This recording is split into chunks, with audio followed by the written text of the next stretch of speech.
It's the peak season right now for apples in Tennessee, and Daisy King is celebrating by baking a fresh apple cake topped off with an easy caramel sauce. Oh, it looks good. Oh, that just says fall right there. But good to have you with us as always, and if you will, go ahead and get us started. Well, do you remember when we judged the apple pie contest at the state fair 2 years ago? Yes, exactly. Oh, yeah. Well, I mean, from that day forward, we are bound together with apples. So I'm so glad you're here. All right, this is from scratch, but it's so easy. We're going to start out, Leland, and you can turn the mixer on. I've used the large bowl of the mixer on a medium speed, and I've got 2 cups of sugar, granulated sugar, and 1.5 cups of Wesson oil. If you want, let's turn it on, and then I'm going to start adding the eggs one at a time. Okay. And the reason I didn't go ahead and break. We'll run it for just a little bit here, because right there. There you go. Just mix that together. We're going to do one at a time. Alrighty. And we're going to beat well after each addition, and then. We'll get the other 2 in there. We'll start it back up for a second so that they can hear what we're saying. We're going to leave out an intermediate part then, so you all know what we're doing. All right, let's beat the eggs in just a little bit, and then we're going to add one other thing. Then we'll do our other base.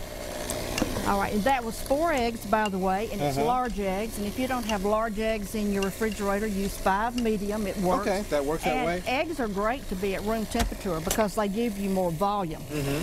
All right, I think that will work. Now, our next batter part is our flour, and so this is all-purpose flour, and I have 2.5 cups of all-purpose flour, yes. And I'm going to bring this over and just let you stir this. Okay. Use this one here. Alrighty. And then we're going to add 2 teaspoons of baking powder, and a teaspoon of cinnamon, and a teaspoon of salt. Mix this together, and this is our flour mixture to integrate with our sugar and egg and oil mixture. And if you're home doing this, you just do it gradually. So while you're stirring that, I will add the vanilla to our, remember, our oil, sugar, eggs, and vanilla. All right. Now, if you're at home and you want to turn this up a little bit more, you may, because you don't want to beat it too much, because if you do that, it gets too much air in it and it'll pop up and fall.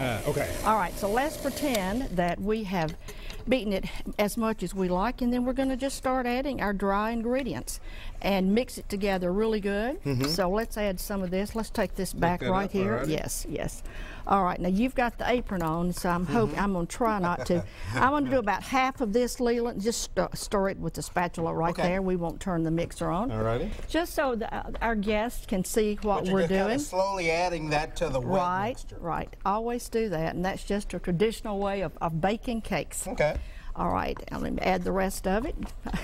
I've got this bowl in front of both of us. I think it's larger than the other pan is. All right. Now, you've got a nice bundt cake over there, but with the holiday season coming up, could we do smaller loaves and make gifts out of this? You could do, great idea. Yes, you could do loaves. You could do a big tube pan, which I've done. It makes a lot, about a 15-cup serving. So then after that's mixed together, Leland, we want to add our 3 cups of chopped apples. And what I used here, and you can see it on our display over here, I used a combination red and green. And a lot of people like Granny Smith. I used a Pink Lady. They are wonderful, and we have a lot of them at Grassland where I am. Or you may use a Delicious. And then we want to add a cup of nuts. So you've got your easy apple cake. Now let me ask something here, because I look at this and I think, boy, those are some big apple chunks in there. What's that going to be like when we eat the cake? Well, if you look right here where I sliced it, they bake into it beautifully. See, and I cut a slice for us over there, and I wanted everybody to see it. But one last finishing touch for this cake, Leland, is 1 cup of butter, which is a stick of butter, and 1 cup of brown sugar. Mix this together in a heavy sauce pot on top of your burner. Beat constantly, bring to a boil, 3 to 4 minutes. Caramel sauce right there. And then I just drizzle over it. And of course you need to bake this cake 350 for about 50 to 60 minutes. All right, recipe number 5419. It's online right now in the Talk of the Town recipe section at newschannel5.com. As always, we love it when you're with us. I loved it too. Thank you very much.